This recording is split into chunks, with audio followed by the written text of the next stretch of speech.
창세기 38장 1절에서 11절까지 교독하시겠습니다. 제가 먼저 읽습니다. 그 후에 유다가 자기 형제들로부터 떠나 내려가서 아둘람 사람 히라와 가까이 하니라. 거기서 가나안 사람 수아라 하는 자의 딸을 보고 그를 데리고 동침하니 그가 임신하여 아들을 낳음에 유다가 그의 이름을 엘이라 하니라. 임신하여 아들을 낳고 그의 이름을 오난이라 하고 그가 또 다시 아들을 낳고 그의 이름을 셀라라 하니라. 그가 셀라를 낳을 때에 유다는 거십에 있었더라.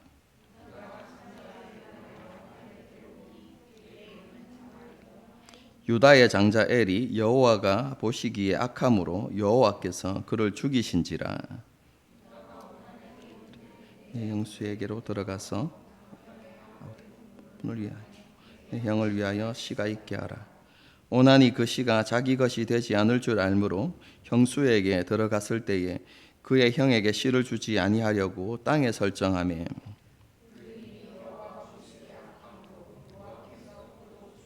함께 읽습니다. 유다가 그의 며느리 다말에게 이르되 수절하고 내 아버지 집에 있어 내 아들 셀라가 장성하기를 기다리라 하니 셀라도 그 형들같이 죽을까 염려함이라. 다말이 가서 그의 아버지 집에 있으니라. 네. 우리는 지난 시간에 서의 족보와 요셉의 이야기를 살펴보면서 참으로 복 있는 사람은 어떤 사람인가, 그것에 대해서 잠시 생각해 보았습니다. 어떤 사람이 복 있는 사람입니까?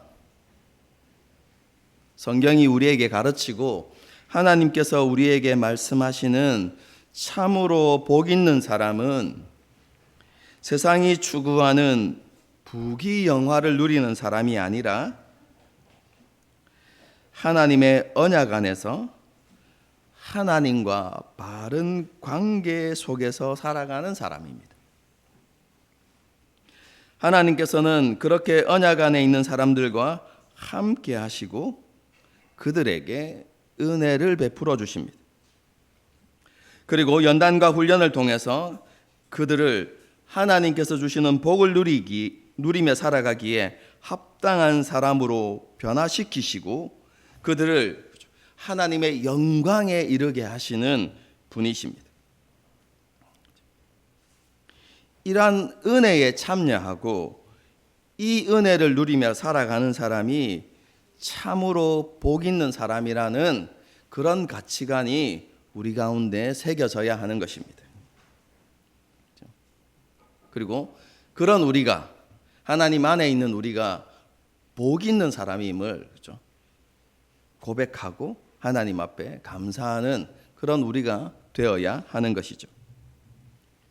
오늘 본문에도요, 그 언약 안에 있었던 복 있는 사람 유다에 대한 이야기인데요, 하나님께서 그 유다를 잘못된 길에서 돌이키시고 회복해 하시는 사건이 오늘 본문에 기록되어져 있습니다.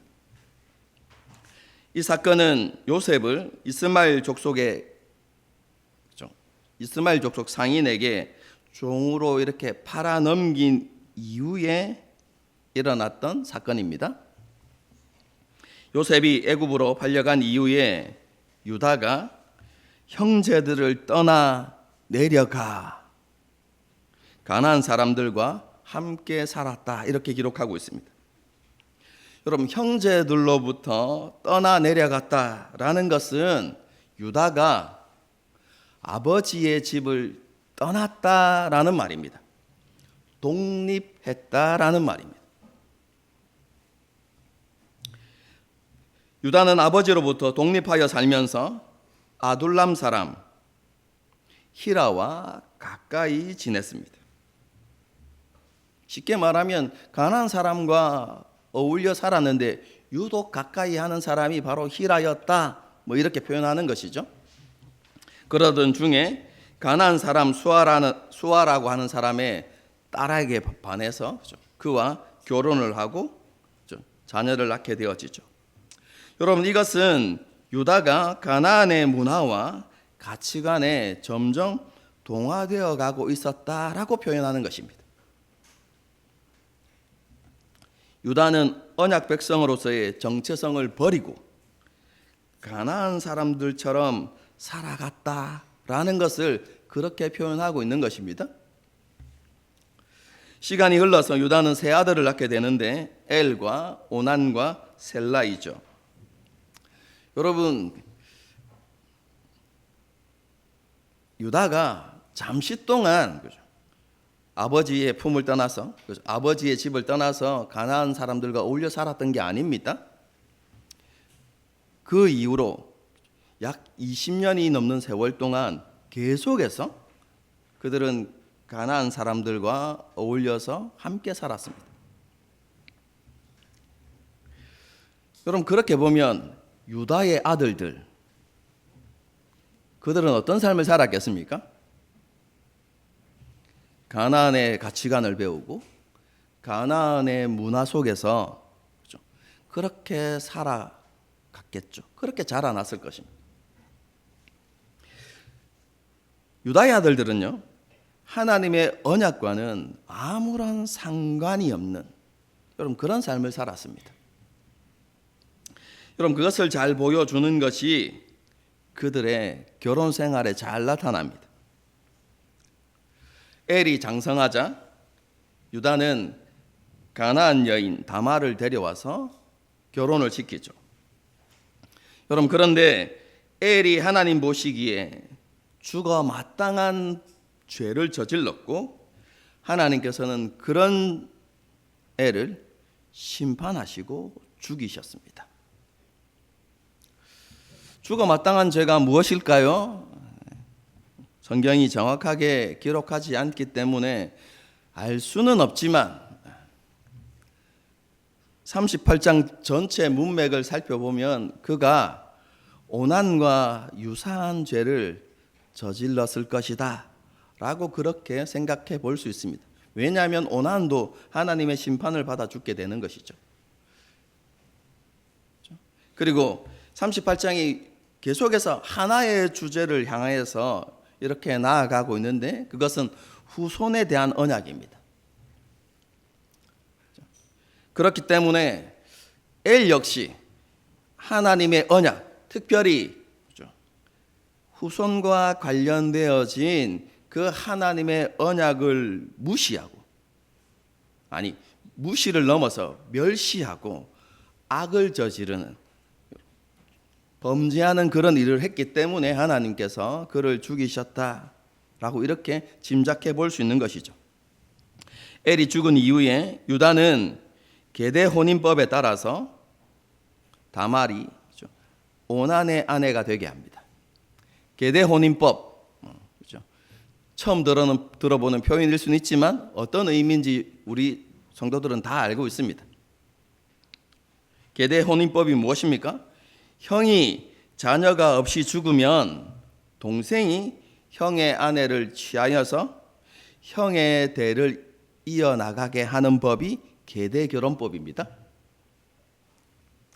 그래서 동생이 형수와 결혼을 해서 첫 아들을 낳으면 그 아들은 동생 자기 자신의 아들이 되는 것이 아니라 형의 아들이 되는 것입니다. 그래서 형의 대를 이어가는 것이죠. 그래서 이렇게 가문의 형의 장자의 대가 끊어지지 않도록 그렇게 하는 것이 계대 혼인법이죠. 이 혼인법을 따라서 유다가 오난에게 명령을 내리죠. 다말을 취하여서 형의 대를 이어라 이렇게 이야기하는 것이죠.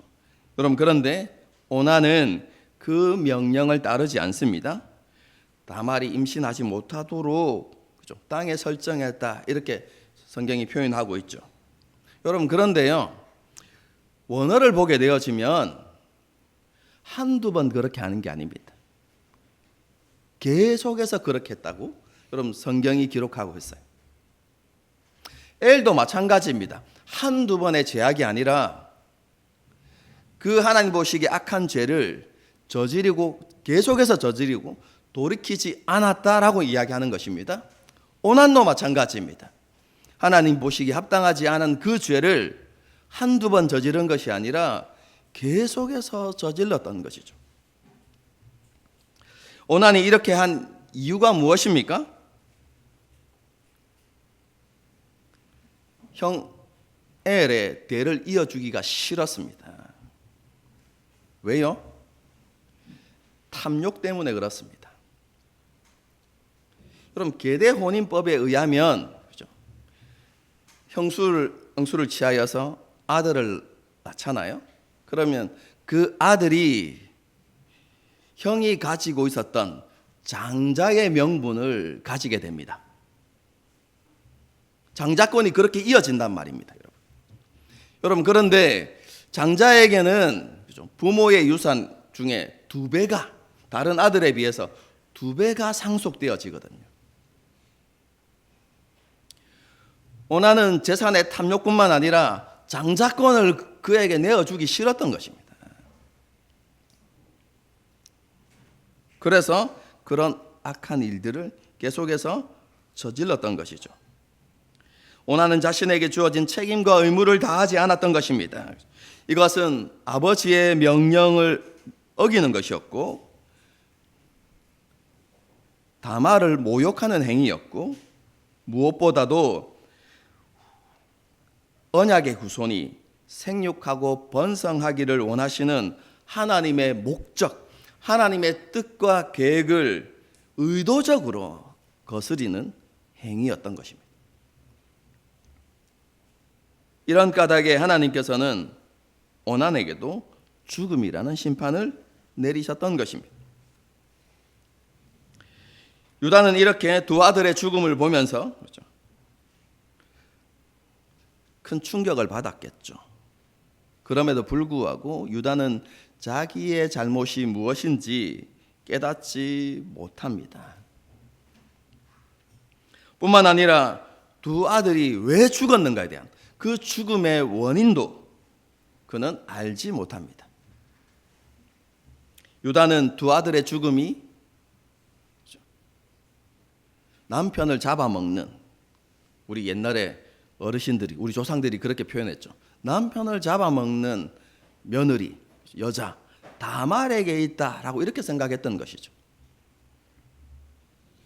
그래서 다말에게 셀라를 주는 것을 주저주저합니다. 셀라도 죽을까 염려했기 때문이죠. 그래서 유다는 다말에게 이렇게 이야기합니다. 아직 셀이 어리기 때문에 너와 결혼을 시킬 수 없는 상황이다. 그러니까 셀이 장성할 때까지 친정에 가서 기다리라 라고 이렇게 이야기합니다. 다말은 그 말을 믿고 친정으로 돌아가죠. 그럼 세월이 흘러 셀라가 이제 장성했습니다. 하지만 다말을 부르지 않죠. 왜냐하면 유다 마음 가운데는 셀라와 다말을 결혼시킬 마음이 전혀 없었습니다. 앞에서도 언급했지만 셀라가 2 아들처럼 죽을지도 모른다는 두려움이 있었기 때문에 그렇게 하지 않으려고 했던 것이죠. 여러분 그러던 중에 이제 유다의 아내가 세상을 떠나게 됩니다. 유다는 아내의 장례를 치르고 애도의 기간을 보낸 이후에 가나안 친구 히나와 함께 딥나로 올라가죠. 그럼 그때가 이제 양털 깎는 때입니다. 이 양털 깎는 때는 단순히 양털만 깎는 것이 아니라 마을 전체에 큰 축제가 벌어집니다. 그럼 그래서 사람들이 양털을 깎으면서 그런 일들을 하면서 먹고 마시고 이렇게 그런 즐거운 시간들을 함께 보냈던 것이죠. 유다도 아마 그 축제에 참여해서 먹고 마셨을 것입니다. 그래서 취했을 것이죠. 술에.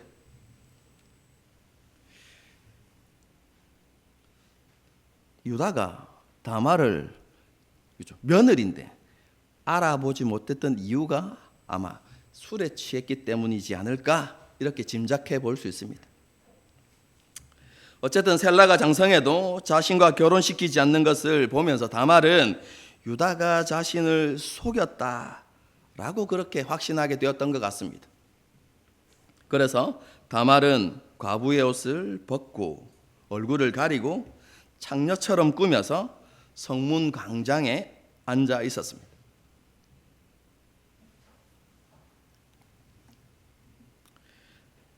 아내와 사별했고, 그죠? 그래서 외로움을 느끼고 있던 차였고, 그리고 축제에 참여해서, 그죠? 먹고 마시고 술에 취해 있고 분위기에 취해 있었던 유다가 창녀로 이렇게 변장해 있는 다말을 보고 그에게 가서 흥정을 하게 되죠. 자신을 알아보지 못하는 유다에게 다말은 대가로 염소 새끼 한 마리를 요구합니다. 유다는 그것을 승인하고 당장 자기에게 염소 새끼가 없었기 때문에 담보물로 도장과 지팡이를 맡깁니다. 그럼 성경에 보면 도장과 끈과 지팡이 되어 있지만 두 가지입니다. 도장과 지팡이입니다. 끈은 도장을 묶어서 이렇게 메고 이렇게 걸고 다니는 용도이기 때문에 끈은 큰 의미가 없습니다. 도장과 지팡이를 맡기는 것입니다. 그죠? 여러분, 그런데 그것은 오늘날로 하면 신분증과 인감을 맡기는 것입니다.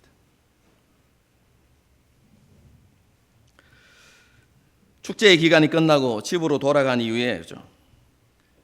술이 깨고 나니까 유다가 자신의 행동이 부끄러웠던 것 같습니다.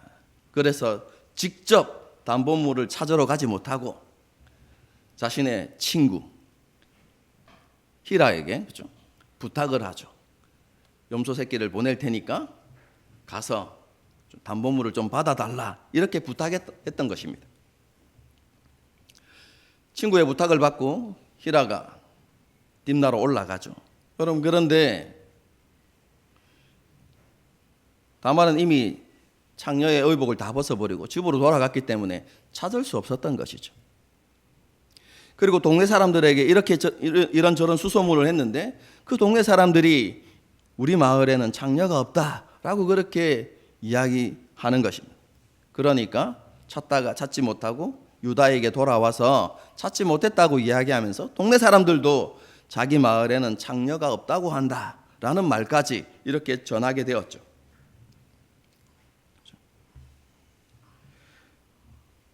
그 말을 듣고 유다가 더 열심히 찾다가는, 그죠? 자신이 한 일들이 드러날 수도 있고, 그래서 부끄러움을 당할 수도 있기 때문에 손해를 감수하면서, 그죠? 그냥 내버려 두라, 이렇게 이야기하죠. 도장과 지팡이를 찾는 일을 포기했습니다. 그리고 석 달이 지납니다. 석 달쯤 후에 유다가 며느리 다말이 임신했다는 소식을 듣게 됩니다. 그 말을 들은 유다는 분노하면서 종들을 데려갑니다. 그리고 다말을 끄집어내어서 불사르라고, 화형시키라고 이렇게 이야기하죠. 그럼 그의 분노가 어떠했는지를 잘 보여줍니다. 원래 그렇게 간통죄를 저지르면 그 당시 법은 돌로 쳐 죽이는 것입니다. 그런데 그것으로는 자기 분이 풀리지 않았기 때문에 불살라 죽이라고 이야기하죠. 유다가 얼마나 가격한 성품을 가지고 있는지가 잘 드러납니다.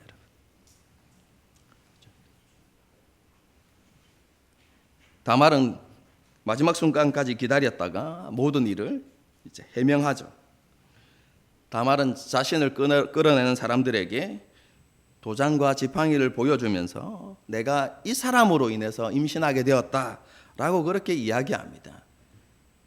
그래서 종들도 그것이 유다의 도장과 지팡이라는 것을 알았겠죠. 왜냐하면 그 당시 들고 다니는 그 지팡이에는 그러니까 그것을 들고 다니는 사람의 이름이 이렇게 적혀 있기 때문에 그렇습니다. 그리고 그 지팡이는 족장들이 들고 다니는 지팡이고 권위를 상징하는 것이거든요. 그러니까 종들도 알아보았겠죠. 도장도 알아보고. 그래서 그것을 들고 유다에게 가니까 유다가 그것을 알아보고 다말에게 아무런 잘못이 없음을 인정하고, 그죠? 일을 마무리하죠. 그 후로 유다는 다말을 가까이 하지 않았고 시간이 흘러서 다말은 쌍둥이를 낳게 됩니다. 세라와 베레스를 낳게 되죠. 그리고 그 베레스를 통해서, 그죠? 보아스가 나오게 되고, 그 가문을 통해서 보아스가 나오게 되고, 나중에는 다윗 왕이 탄생하게 되죠. 오늘 이런 본문의 이야기 속에서도요, 우리는 언약의 백성답지 못한 유다의 모습을 발견하게 됩니다. 유다는 하나님의 언약 안에서 살아가는 삶의 가치와 중요성을 깨닫지 못했습니다. 그는 그것보다 가나안이 주는 풍요로움과 화려함을 더 사랑했습니다. 오늘 본문에서는요, 유다의 그러한 생각과 마음을 이렇게 표현합니다. 그가 아둘람 사람 히라와 가까이 했다. 이게 왜 그런 걸 드러내는 것이죠? 여러분, 히라는 일단 우리는 가나안 사람이라는 것을 알고 있죠. 여러분, 그런데 그 히라의 뜻이 무엇이냐면 반석이라는 의미도 있고요, 찬란하고 빛나다라는 의미가 함께 있습니다. 휘황찬란하다, 뭐 이렇게 해석할 수 있어요. 유다가 그런 히라를 가까이 했다라는 것은요, 단순히 그와 어울렸다라는 것을 말하고 싶은 것이 아니라 본문의 저자는 그가 화려하게 보이는 그 가나안의 문화와 풍요로움을 동경했다라는 것을 보여주고자 한 것입니다. 그리고 그러한 가나안의 삶이 자신에게 안정된 삶을, 반석과 같은 삶을 보장해 줄 것이라고 그렇게 생각했던 것이죠. 그래서 유다는, 그죠, 언약 공동체를 떠나서 계속해서 가나안 사람들과 어울리는 삶을 살아갔던 것입니다. 그뿐만 아니라 유다는 자기의 죄와 허물을 깨닫지 못하는 영적으로 무감각하고 눈이 가려진 사람이었습니다. 앞에서도 언급했지만 자신과 자신의 가정에 일어나는 모든 문제의 출발점이 자신이 하나님을 떠났기 때문이라는 사실을 그는 인식하지 못했습니다. 모든 문제가 자신이 하나님의 언약 공동체 밖에 있었기 때문이다, 하나님과 관계없는 삶을 살았기 때문이다 라는 것을 그는 깨닫지 못했던 것이죠. 그뿐만 아니라 두 아들의 죽음을 보고도 자신의 잘못뿐만 아니라 그 원인이 어디 있는지 알지 못하는 정말로 영적으로 무딘 사람이었습니다. 그 원인이 다말에게만 있다고 생각했던 것이죠. 그뿐만 아니라, 그죠, 유다는 다말의 슬픔과 고통을 이해하지 못했고, 그리고 그녀를 전혀 배려하지 않았습니다. 그럼 두 아들이 죽은 이후에 유다는 다말을 친정으로 돌려보냈다고 했죠. 여러분, 이때 유다가 다말에게 이혼 증서를 써서 보낸 게 아닙니다.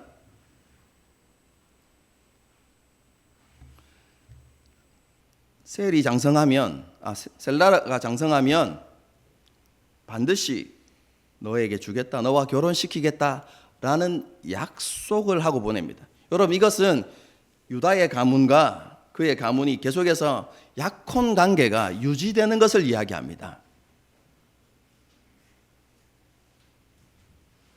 여러분, 그렇게 되어지면 다말은요, 다른 남자와 재혼할 수 없게 됩니다. 만일 그런 약혼한 상태에서 다말이 다른 남자에게 시집을 가면 간음을 행한 것이고 돌로 쳐 죽임을 당하는, 여러분, 그런 결과를 가져오게 됩니다.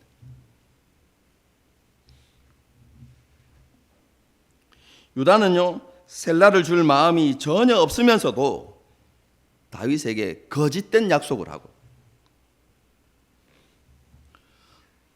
그런 거짓된 약속을 통해서 헛된 기대를 주고 허송세월을 보내게 만들었던 것이죠.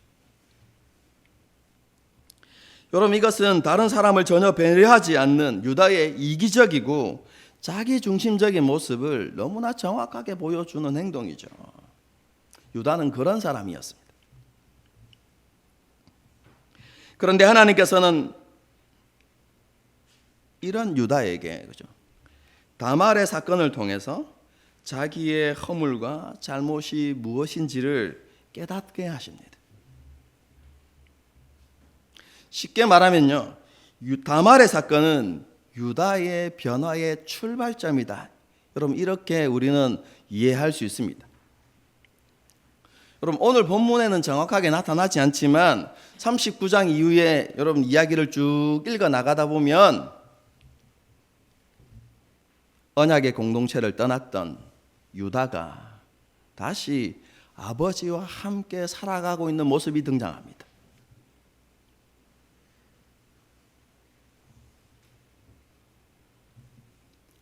돌아갔다는 것을 이야기합니다.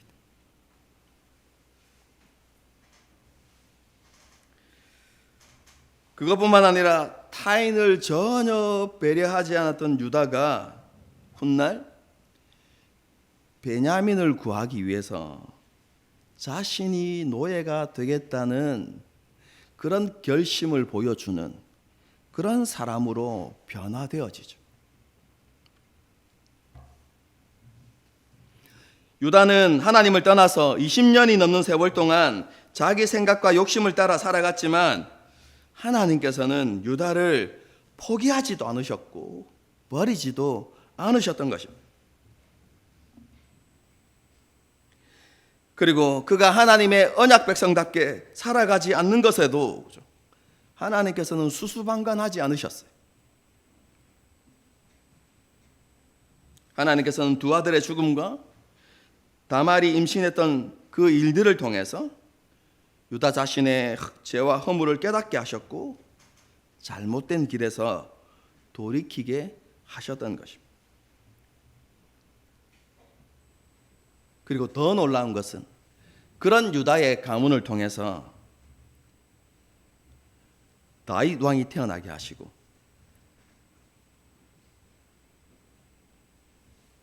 마지막 때에는 메시아이신 예수 그리스도가 태어나게 하시죠. 많은 죄와 허물과 결점이 있었던 유다였지만 하나님께서는 그 모든 것을 통해서 하나님의 언약을 성취하신 것입니다. 우리가 이런 것들을 볼 때 하나님에 대해서 어떤 생각이 드십니까? 많은 것들을 이야기할 수 있겠지만 그냥 핵심적인 것은 두 가지 정도가 되지 않겠습니까? 아, 하나님은 정말로 살아계신 하나님이시구나.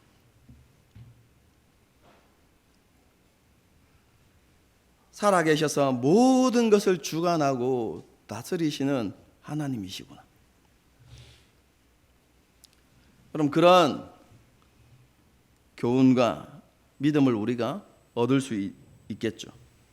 그뿐만 아니라 그렇게 신실하신 하나님을 보면서 하나님은 전적으로 우리가 신뢰할 수 있는 분이구나 라는 그런 교훈도 얻을 수 있겠죠. 그죠?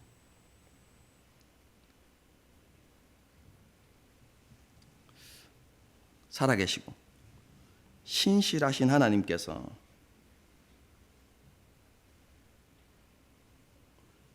유다를 변화시키시고 그릇된 길에서 돌이켜서 언약 백성다운 모습으로 변화시켜 가셨던 것처럼 우리에게도 똑같은 일을 행하실 것입니다. 우리가 이 소망을 잊어버리지 않았으면 좋겠어요.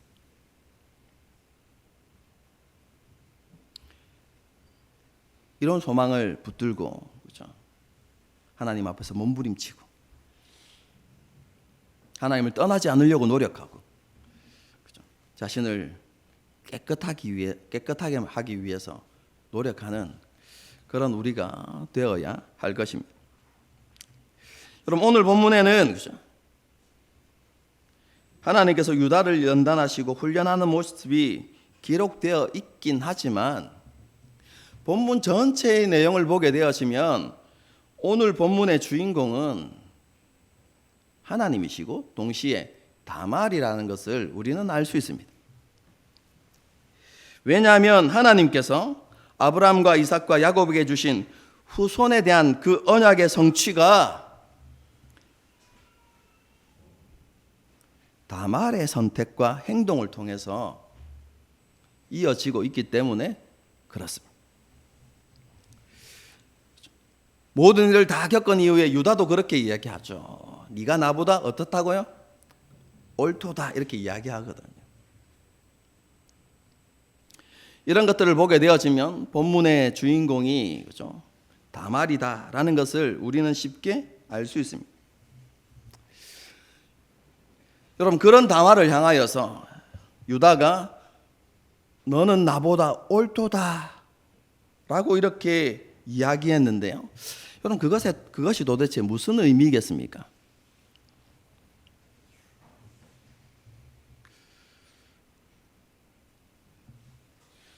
많은 신학자들이 다말이 유다 가문의 대를 이으려고 그렇게 필사적이었던 것은 하나님의 언약을 믿었기 때문이다 라고 이렇게 이야기하고, 그런 다말의 믿음이 옳은 것이다 라고 이렇게 주장합니다. 제가 여러 주석책을 이렇게 찾아봤는데, 그죠? 언급을 하지 않는 책이 많았고, 그죠? 또 많은 학자들은 이렇게 본문을 이해하는 경향이 많더라고요. 여러분, 그런데 이건 제 개인적인 해석입니다. 그리고 옳다고 생각하지만, 저는 옳다고 생각합니다. 그럼 저는 그런 주장을 받아들이기에 많은 문제점이 있다고 생각합니다. 여러분, 생각해 봅시다. 다말은 언약 백성이 아니라 이방인이었습니다. 가나안 여인이었습니다. 다말은 어려서부터 가나안의 문화와 가치관에 물들어서 자라왔던 그런 사람입니다. 물론 언약 백성인 유다 가문의 며느리가 되었지만, 한번 생각해 보십시오. 유다와 그의 아들들을 통해서 하나님의 언약에 대해서, 그것의 가치와 중요성에 대해서 다말이 배울 수 있었을 거라고 생각하십니까?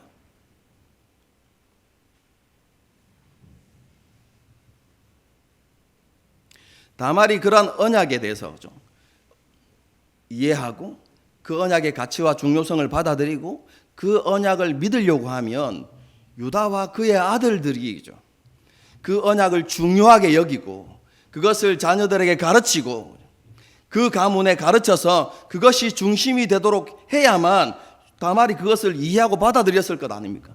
여러분, 그런데 우리가 앞에서 살펴본 유다의 아들들의 삶이 어땠습니까? 그들은 하나님의 언약을 중요하게 여기지 않았어요. 특별히 후손에 대한 언약조차도 하나님의 관점에서 이해하지 않았어요. 여러분, 만일 그런 이해와 가치가 있었다면 유다가 요셉을 죽이려고 하지도 않았을 것이고 애굽에 팔려고 하지도 않았을 것입니다. 왜냐하면 요셉을 통해서도 그 하나님의 언약이 성취되어야 하기 때문에 그렇습니다. 여러분, 그런데 유다가 그런 행동을 했다는 것은 무엇을 가리킵니까? 후손에 대한 그 하나님의 언약에 그의 마음이 없었다라는 것을 보여주는 것입니다. 그렇기 때문에 그의 자녀들에게도 하나님의 언약의 내용과 중요성과 가치를 가르치지 않았을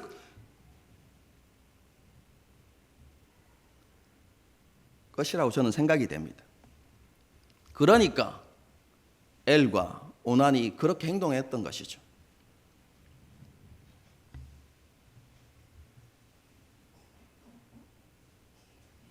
그럼 그뿐만 아니라 다말의 행동에서도 그가 여전히 가나안의 문화와 가치관에 물들어 있다는 것이 분명하게 드러납니다. 그게 무엇입니까? 유다를 속여서 시아버지인 유다와 동침하는 것이죠. 여러분, 이것은 율법에 의하면 돌로 쳐서 죽여야 하는 죄에 해당합니다.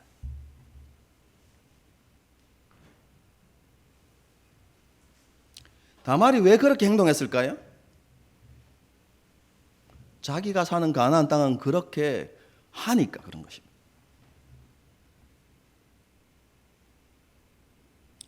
롯의 딸들이 왜 아버지와 동침했을까요? 소돔과 고모라가 그렇게 했기 때문에 그렇습니다. 그런 모습을 보고 그들의 가치관이 그들에게 물들었기 때문에 그렇게 되었던 것이죠. 여러분, 다말의 행동도 마찬가지입니다. 언약을 중요하게 여기고 언약을 위해서 그렇게 한 것이 아니라 그냥 그 당시 문화를 따라서 그렇게 행동한 것입니다.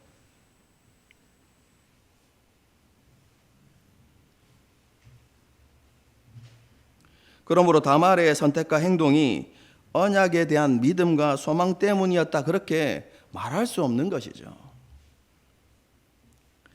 여러분, 그러면 유다는 왜 다말에게 자신보다 옳다 이렇게 말했을까요? 여러분, 이것은 행위의 옳고 그름에 대해서 이야기하는 것이 아닙니다.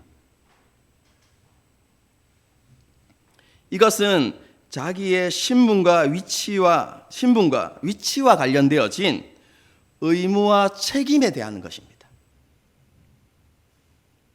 쉽게 말하면 유다는 자신이 아버지로서 자기 아들과 며느리에게 해야만 하는 책임과 의무가 있는데 그 책임과 의무를 신실하게 이행하지 않았다는 것입니다.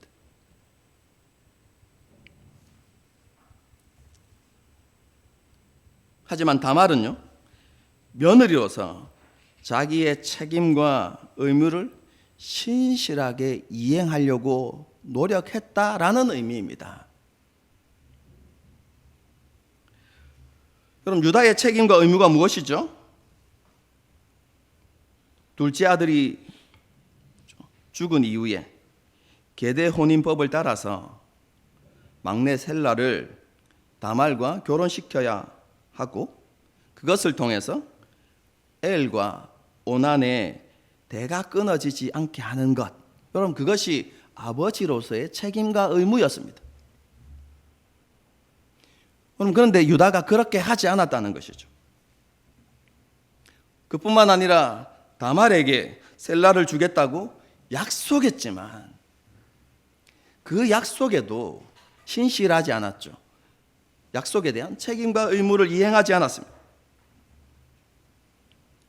이에 반해서 다말은 후사를 낳아서 그 가문의 대가 끊어지지 않도록 하는 며느리로서의 책임과 의무를 다했다라고 이야기하는 거예요. 여러분, 그것이 옳은 것입니다.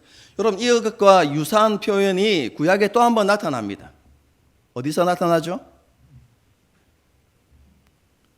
사울 왕과 다윗 왕 사이에서 나타납니다. 다윗은 신하로서 반역의 생각을 품지 않았습니다. 그리고 사울 왕이 선한 왕은 아니었지만 그 왕에게 끝까지 충성했고 사울 왕이 하나님의 기름 부으심을 받은 왕이라는 것을 끝까지 인정했습니다. 신하로서의 책임과 의무를 다한 것입니다. 여러분, 그런데 사울 왕은 어땠습니까? 그렇게 충성하는, 그리고 이스라엘을 위해서 그렇게 자신의 생명을 놓고 싸움을 하는 그런 다윗을 존중하지 않았죠.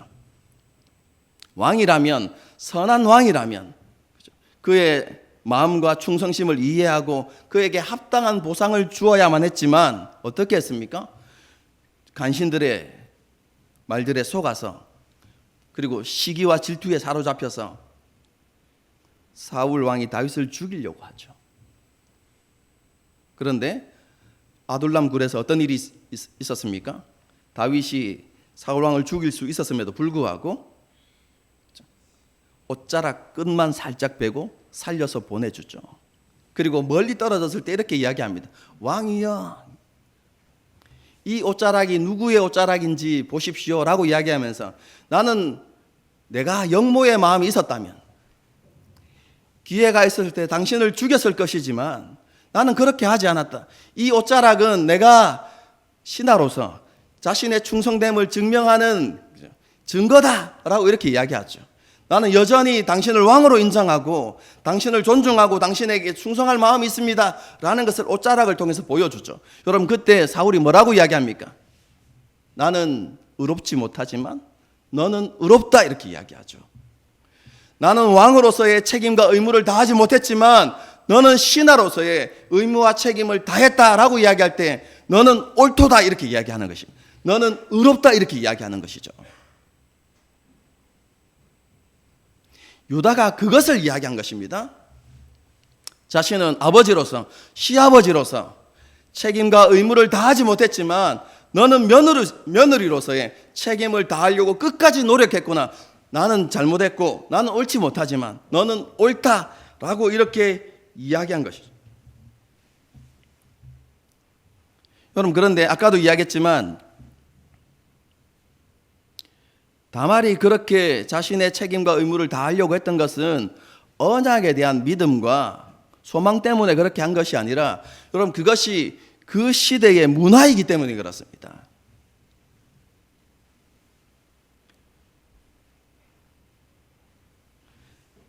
팔레스타인 지역을 살아가는 모든 족속들, 여러분, 그들이 공통적으로 가지고 있는 관심사는 무엇이냐면 대를 잇는 것입니다.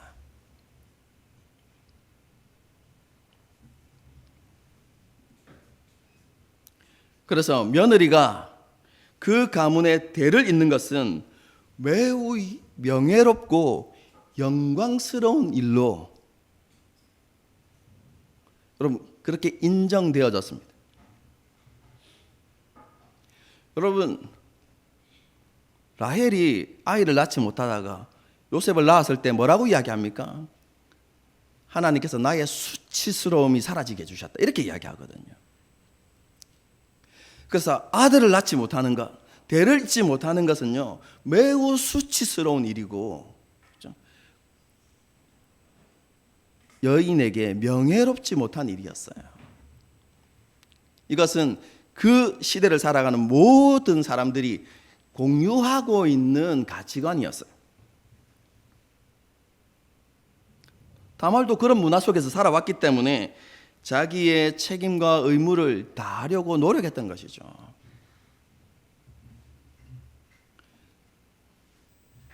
그런데 이런 다말의 노력이 무엇과 일치했던 것입니까? 하나님의 뜻, 하나님의 계획, 그리고 아브라함과 이삭과 야곱에게 주셨던 그 하나님의 언약과 일치했던 것이죠. 언약에 대한 믿음과 소망으로 그렇게 한 것은 아니지만 다말의 선택과 행동이 하나님의 뜻과 계획과 일치하는 것이었습니다. 하나님께서는 그렇게 온전치 못한 마음으로 행했던 다말을 통해서도 하나님의 뜻과 계획을 성취해 가셨던 것이죠. 여러분, 이걸 이상하게 생각할 필요가 없습니다. 하나님께서는 하나님의 영광을 드러내기 위해서 이방인들을 사용하시죠. 이스라엘의 포로 귀환을 위해서 누구를 사용하십니까? 고레스라는 왕을 사용하십니다. 하나님의 약속을 성취하기 위해서 그런 사람들을 사용하시죠. 여러분, 출애굽 때 하나님 누구를 사용하십니까? 바로를 사용하셔서 하나님의 영광을 드러내시죠.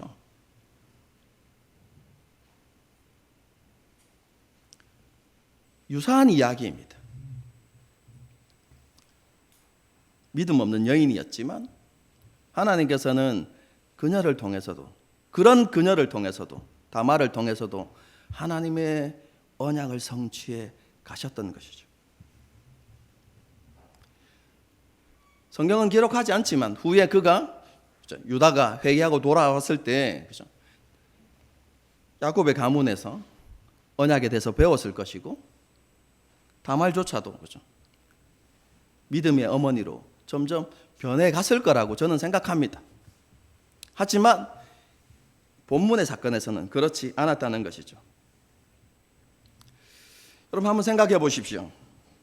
믿음을 따르지 않는 다말의 행동을 통해서도 하나님의 뜻과 계획을 이루시고 성취하신다면 온전한 믿음과 온전한 순종을 통해서는 얼마나 더 크고 놀라운 일을 하나님께서 이루실 수 있겠습니까?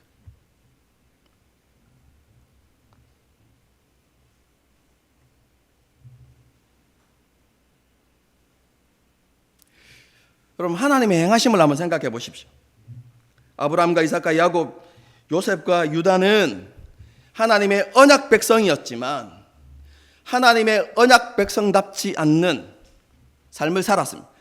그것은 하나님의 언약의 백성으로서 책임과 의무를 다하지 않았다는 것입니다. 그런데 하나님은 그들에게 그들의 하나님으로서의 책임과 의무를 다하시죠. 하나님께서 그들을 선택하고 부르시고 그들에게 약속하신 하나님이시기 때문에 그런 하나님으로서의 모든 책임과 의무를 다하십니다. 그런 하나님의 역사로 어떤 일이 일어납니까? 아브라함과 이삭과 야곱이 변화되어지고 요셉이 변화되어지고 유다가 변화되어지고 회복되어지는 역사가 일어나는 것이죠. 여러분 우리의 구원도 마찬가지입니다. 우리의 구원은 우리의 공로나 의로 이루어진 것이 아닙니다. 우리는 피조물로서 창조주 하나님께 마땅히 드려야만 하는 책임과 의무를 우리는 완수하지 않았습니다. 그런데 우리의 구원이 어떻게 이루어졌습니까?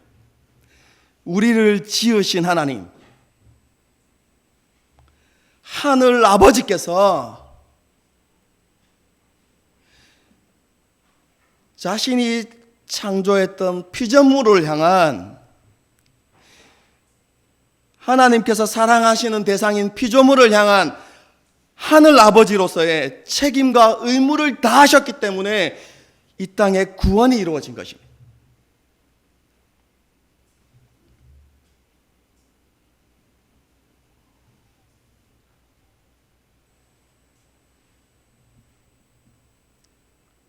우리를 지으신 하나님께서 우리를 사랑하셔서 하늘 아버지로서의 책임과 의무를 다하셨기 때문에 우리가 죄의 용서함을 받고 하나님의 자녀가 될 수 있었던 것이죠. 메시아이신 예수님께서 자기의 책임과 의무를 다하심으로 오늘 우리 주일학교 학생들이 배웠는데 십자가에서 받으시는 그 하나님의 진노와 심판은 예수님께서도 피하고 싶을 만한 정말로 크고 두려운 것이었으며 괴롭고 힘든 것이었습니다.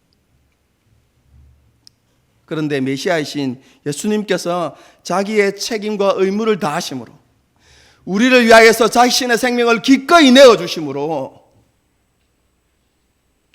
우리의 죄가 용서되어지고 우리가 하나님의 백성이 되어지는 그런 은혜를 누리게 되어진 것이죠.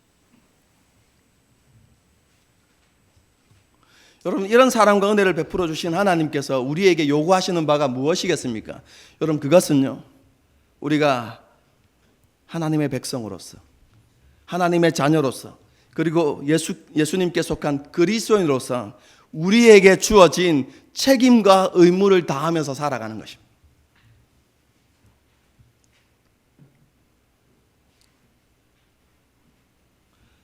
하나님께서는 그것을 통해서 하나님의 뜻과 계획이 완성되어지기를 하나님께서 원하시는 것이죠. 여러분, 우리에게 주어진 책임과 의무가 무엇입니까?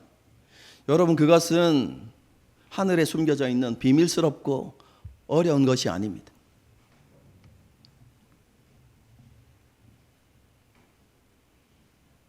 우리가 감당할 수 없는 크고 무거운 것이 아닙니다. 여러분, 우리에게 주어진 책임이 무엇입니까? 우리의 의무가 무엇이죠? 하나님 한 분만을 섬기고 하나님만을 예배하고 하나님만을 의지하며 살아가는 것입니다. 세상 가치관에 물들지 않도록 우리의 마음과 생각을 잘 지켜내고 우리의 중심과 우리의 삶을 하나님께 내어드리고 하나님께서 우리에게 명하신 율법을 지키며 살아가는 것입니다.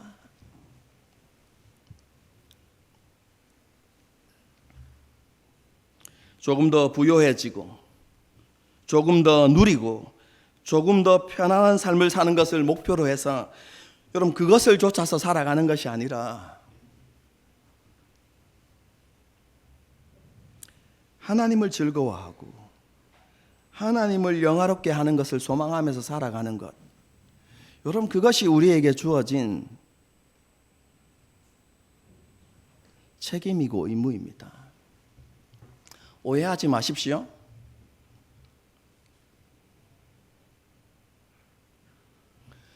우리에게 주어진 책임과 의무를 다하면 우리는 이 땅에서 힘들고 고통스러운 삶만은 살아가는 것이 아닙니다. 우리 가운데 부유함도 없고 편안함도 없다는 말도 아닙니다, 여러분. 그것이 우리의 목적이 되지 말아야 한다는 것입니다. 여러분, 그것이 목적이 되어지면 우리의 삶이 조금만 요동쳐도 우리의 삶에 감당하기 힘든 문제가 생겨나면 우리의 믿음은 무너질 수밖에 없어요. 하나님께서 우리에게 복을 약속하십니다. 아니, 하셨습니다. 그리고 하나님께서는 우리에게 복을 주시는 하나님이십니다. 여러분, 그런데 그 복이 목적이 아니라 하나님을 우리의 목적으로 삼고 하나님을 즐거워하고 하나님을 기뻐하는 삶을 살아가면 하나님께서 우리에게 되어지는 삶을 허락하시겠다고 하나님께서 약속하셨습니다. 똑같이 문제가 있지만 그 문제 앞에 절망하는 것이 아니라 하나님을 의지하여서 그것을 가볍게 뛰어넘고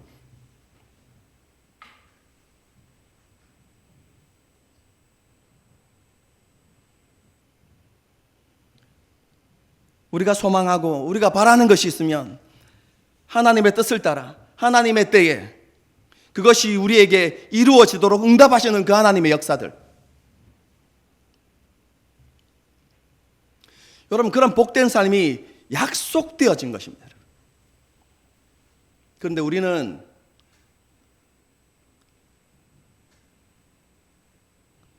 거꾸로 생각하죠. 그것이 우리 가운데 이루어지면 하나님을 신뢰하겠다고 생각하고 그것을 이루어 주시면 하나님을 더 잘 섬기겠다고 우리는 거꾸로 살아가는 것이죠.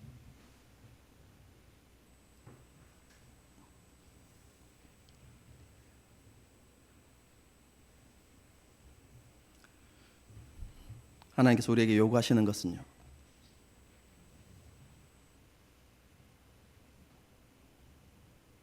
보이지 않는 하나님을 신뢰하면서 우리에게 주신 그 책임과 의무를 다하면서 그렇게 살아가는 삶을 살아가는 것입니다. 저와 여러분에게 이러한 믿음이 회복되어지고 자라나올 수 있기를 바랍니다. 그래서 정말로 하나님께서 주시는 복, 하나님께서 되어지게 하시는 그런 삶을 살아가는 저와 여러분이 될 수 있기를 주님의 이름으로 축복합니다. 함께 찬양하고 기도하는 시간을 갖도록 하겠습니다.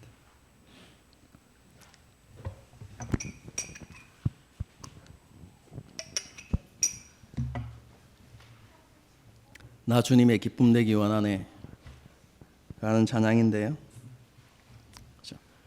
사람의 제일 되는 목적이 무엇입니까? 하나님을 영화롭게 하고 하나님을 영원토록 즐거워하는 것입니다. 여러분, 그것이 사람의 본분이고 그렇게 살아가는 것이 참 인간답게 살아가는 삶이고 성경에서 말하는 복 있는 삶입니다. 우리가 그 하나님의 말씀을 기억하면서 하나님, 제가 그렇게 되어지기를 원합니다. 하나님을 기뻐하고 또 하나님의 기쁨이 되기를 원하는